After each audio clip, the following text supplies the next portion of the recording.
February 15, 1994. A 911 operator in Chicago received a call at 11:34 p.m. that would haunt her for the rest of her career. There's people screaming inside. A woman's voice trembled through the phone. The building's on fire and someone chained the doors shut. Oh God, they can't get out. They're burning alive. By the time firefighters arrived 7 minutes later, 11 people were already dead. The perpetrators? Two brothers who lived 3 blocks away. The motive? A leather jacket worth $45, stolen during a dice game 2 weeks earlier. If you think you know where this story is going, you don't, because what happened that Valentine's Day night wasn't about a jacket at all. It was about a code older than Chicago itself, a rule written in blood that says disrespect demands payment. And two brothers who believed that rule so completely, they were willing to become the very monsters their father had warned them about. If you have the courage to hear what happens when honor becomes horror, stay with me. But I warn you, this story will make you question everything you think you know about right and wrong. Marcus Anthony Johnson woke up every morning at 6:15 in his basement apartment on South Hermitage Avenue, 3 blocks from where he'd grown up, 3 blocks from where his father had been shot and killed in 1987. He'd make Folgers coffee, never the cheap stuff, smoke 2 Newports on the back steps, then head to Big Mike's Auto Repair where he'd worked for 4 years. 27 years old, 6'2", with a scar cutting through his left eyebrow from a bottle fight when he was 16. Marcus was the kind of man who kept his head down, did his work, stayed out of trouble. He wasn't trying to be a gangster, he just wanted to survive. His younger brother Terrell was different, 23 years old, stocky and powerful from years of loading trucks at a warehouse. Where Marcus was quiet and calculating, Terrell felt everything intensely and showed it. He had a girlfriend named Shanice who worked at a grocery store, and they talked about maybe getting married, maybe moving somewhere that wasn't West Englewood.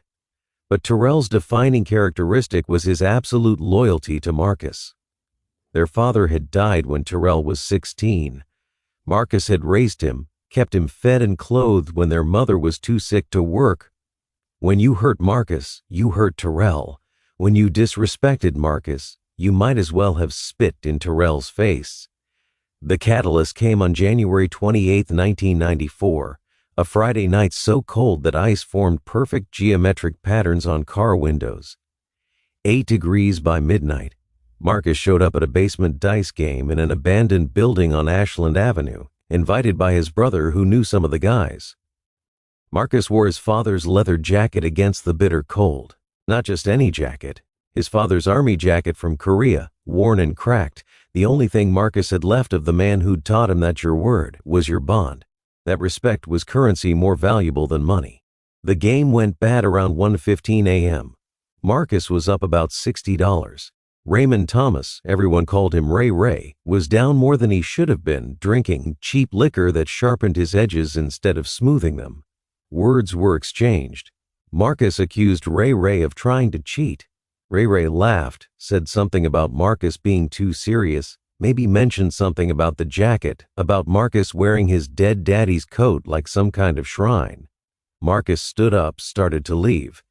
And that's when Ray, emboldened by liquor and an audience, grabbed the leather jacket off Marcus's shoulders as he walked toward the stairs, held it up like a trophy, said something about keeping it as payment for being disrespected in front of his crew.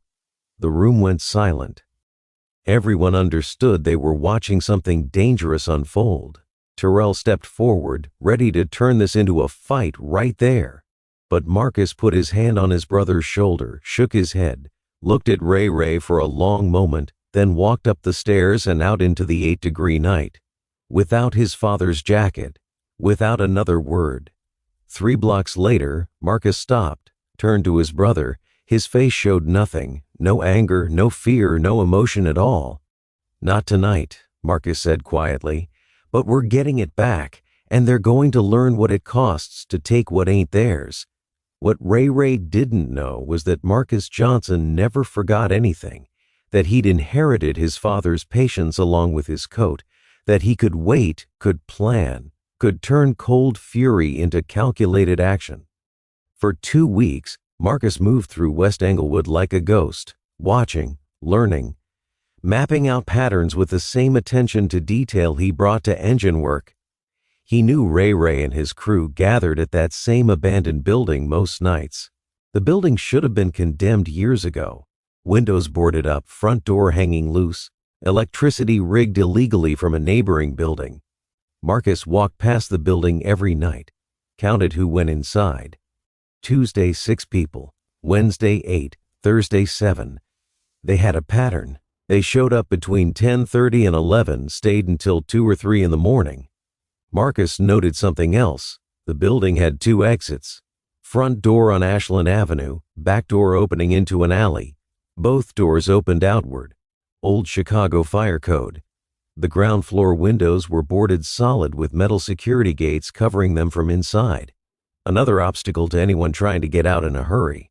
On Saturday, February 12th, Marcus drove to a hardware store on Western Avenue, 3 miles from the neighborhood, far enough that nobody would recognize him. He bought 3 heavy-duty chains, the kind used to secure motorcycles, 6 feet long, thick links that would take bolt cutters to break. $47, paid cash. At a second store in Bridgeport, he bought 4 padlocks. The good kind, brass cylinders with hardened steel shackles. $32.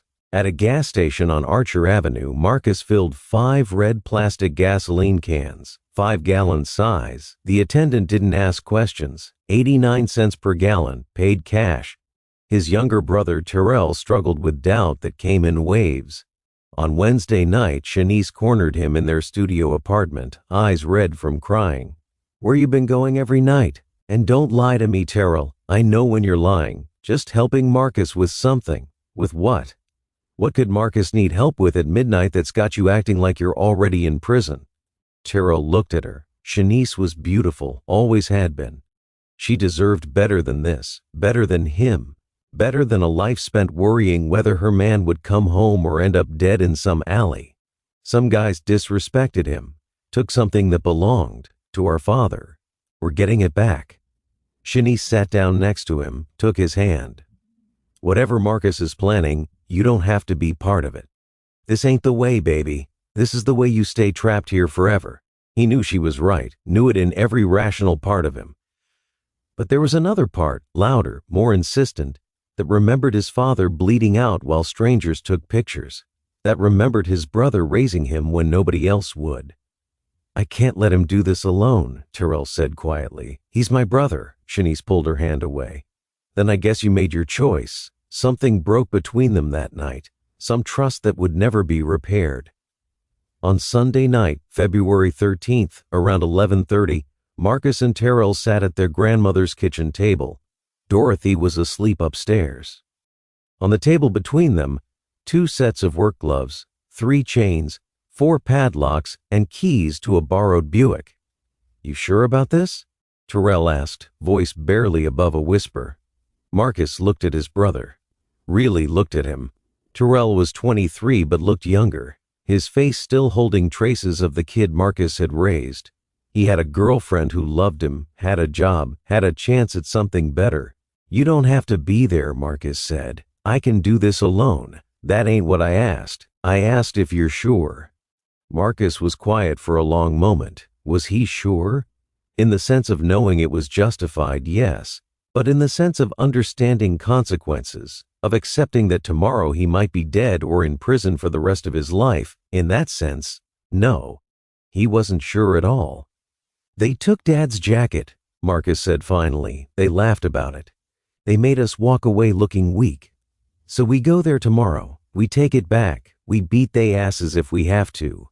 But this," Terrell gestured at the chains and locks, "this is something else, man. This is something we can't take back." "I know." Terrell was quiet for another minute. Then he reached across the table, picked up 1 set of work gloves, put them in his pocket. "If you're doing this, I'm there. That's the only choice I got." Marcus wanted to argue, wanted to send his brother away. But he knew Terrell, knew that stubborn loyalty ran deeper than logic, deeper than self-preservation. At 11:47 p.m., they left their grandmother's house. loaded the chains and gasoline into the trunk, careful and methodical. The night was 17 degrees, the kind of cold that made the air feel solid.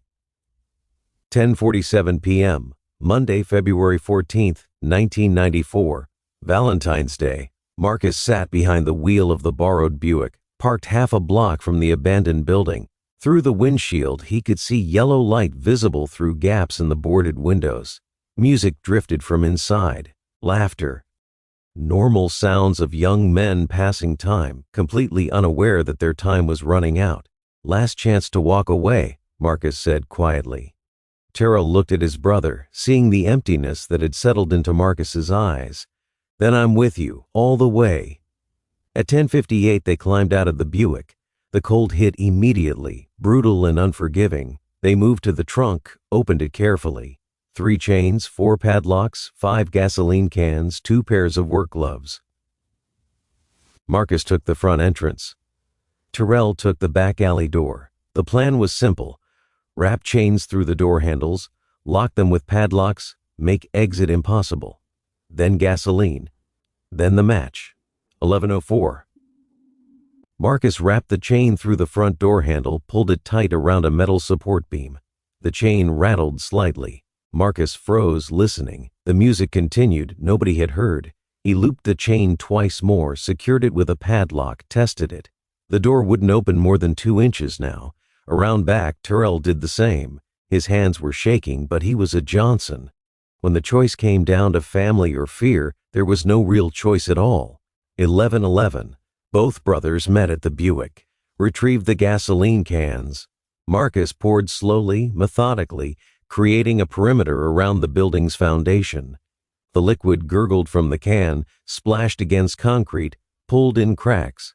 1 can, then another, then a third. The smell was overwhelming, sharp, chemical, unmistakable. 11:23, they'd emptied all 5 cans. Inside, the music continued. Nobody had noticed. Nobody had looked outside to see 2 men pouring death around their sanctuary. Marcus stood at the front entrance, match in hand. 1 small stick of wood and phosphorus. The difference between thought and action. He thought about his father, about the code they'd lived by, about respect and consequences. He struck the match. The flame was tiny at first, dancing in cold air. Still time to blow it out. Still time to turn around, go home, let this grudge die the way most grudges die. But Ray had laughed, had taken the jacket like it was nothing. Marcus dropped the match. 11:27, the gasoline ignited with a sound like the world inhaling. A soft whoosh that became a roar within seconds. Flames raced along the perimeter, climbing walls, finding gaps to pour through. Orange light bloomed in darkness, casting wild shadows. Inside the building, the first scream came at 11:28. Marcus and Terrell stood across the street, watching. The fire spread faster than Marcus had imagined. Within 90 seconds, the entire ground floor was engulfed. Smoke poured from every crack, thick and black and toxic. The screaming intensified. Multiple voices now, panicked, overlapping. Someone tried the front door. Marcus could see it straining against the chains, could hear metal rattling. But the chains held. The door opened 2 inches, no more, just enough to see faces pressed against the gap, eyes wide with terror, mouths open, screaming. "Oh God," Terrell whispered. "Oh Jesus Christ, what did we do?" Marcus said nothing, watched, felt nothing. The void inside him had become absolute. 11:33, a window on the second floor exploded outward. A figure appeared. Kesha Wallace, pregnant, desperate. She climbed onto the windowsill, flames behind her, 25-foot drop below. She jumped. The impact was immediate and final. Her body hit concrete with a sound that would haunt Terrell for the rest of his life. On the 3rd floor, Antoine Mercer managed to get his upper body through a window frame. He looked down, saw Marcus and Terrell standing across the street watching. "Help us!" Antoine screamed. "Please, we're dying!" Marcus looked up at him. Their eyes met. "Why?" Antoine screamed. "Why are you doing this?" Marcus didn't answer. Ray would know why. That was enough. By 11:52, the building's structural integrity failed. The 3rd floor collapsed into the 2nd. The second floor collapsed into the first. Everything fell into the basement where 8 people were trapped. The screaming stopped. Marcus watched the collapse, watched flames shoot 50 feet into the air. He felt Terrell beside him, shaking, crying. "We gotta go," Terrell said. "Marcus, we gotta go right now." But Marcus couldn't move. He stood there watching his work, watching 11 lives end because of a leather jacket and a code his father had taught him. At 11:56, sirens finally cut through the night. "Now," Marcus said quietly. "Now we go." They were arrested 16 hours later at their grandmother's kitchen table, unarmed, hands visible, not resisting. Dorothy Johnson stood in the doorway, tears streaming, looking 10 years older than she had that morning. "Why?" she whispered. "Just tell me why." Marcus looked at her. "Because I'm my father's son. He taught me never to let anyone disrespect me." "Your father died with his code," Dorothy said, voice breaking. "And now you're going to live without your freedom because you followed it. That jacket had burned in that fire, Marcus. It's ash. Everything you did, every person you killed, it was all for something that doesn't even exist anymore." The trial lasted 3 weeks. The jury deliberated 19 hours. Guilty, all charges, both defendants. Sentencing, life in prison without parole. Marcus served 30 years. He died of a heart attack in 2024 at 57 years old. His last words, "Tell Terrell I'm sorry. Tell him it wasn't worth it." Terrell remains incarcerated at 53, parole denied twice. He struggles with PTSD, sees their faces every night, hears them screaming. The families of the 11 victims scattered across Chicago. Some never recovered. Kesha Wallace's mother died 9 years later, consumed by grief. Antoine Mercer's father moved away, never spoke of his son again. West Englewood moved on, covering scars with layers of normalcy. The building was demolished. Today it's an empty lot, no memorial, no plaque, just weeds growing through cracked concrete. But the question remains, the one each of us must answer. When does honor become horror? When does standing up for yourself become mass murder? And how many more people have to die before we understand that respect earned through fear isn't respect at all? Marcus Johnson got his revenge. But the price, paid in fire, paid in lives, paid in decades behind bars, was higher than any code could ever justify. If this story made you think about justice, revenge, and the price we pay for codes that demand blood, leave your like and subscribe. Comment below, where do you draw the line between honor and horror? Because these stories aren't just history, they're happening right now, somewhere in forgotten neighborhoods where young men are taught that disrespect demands an answer. Until next time, remember, the monsters we fear aren't always born that way. Sometimes they're made, one stolen jacket, one broken code, one desperate decision at a time.